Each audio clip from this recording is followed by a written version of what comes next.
ભરૂચ જિલ્લાની જંબુસર નગરપાલિકા અને જંબુસરનો સરકતો પ્રશ્ન માથાના દુખાવા સમાન એટલે કે રિંગ રોડ અને આ હાર્દસામાં રિંગ રોડને ધ્યાનમાં રાખીને 2 દિવસ પહેલા જંબુસર નગરની જનતા જાગૃત થઈ અને નગરજનો દ્વારા પ્રાંત ઓફિસરને આવેદનપત્ર આપવામાં આવ્યું હતું।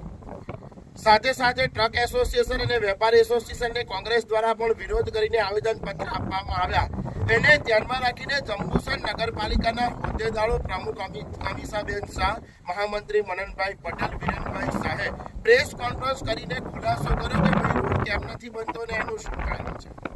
તેમજ આ વિરોધને ધ્યાનમાં રાખી જનતાનો અવાજ સાંભળી અને નગરપાલિકાએ જાગૃત થઈને યુદ્ધના ધોરણે માનવ શક્તિ લગાવી અને રિંગ રોડ પર જેને કહી શકાય કે રોડ રિપેરિંગની કામગીરી હાથ ધરી હતી અને રોડ રિપેરિંગની કામગીરી હાથ ધરતા શહેરીજનોમાં આનંદનો માહોલ વ્યાપ્યો।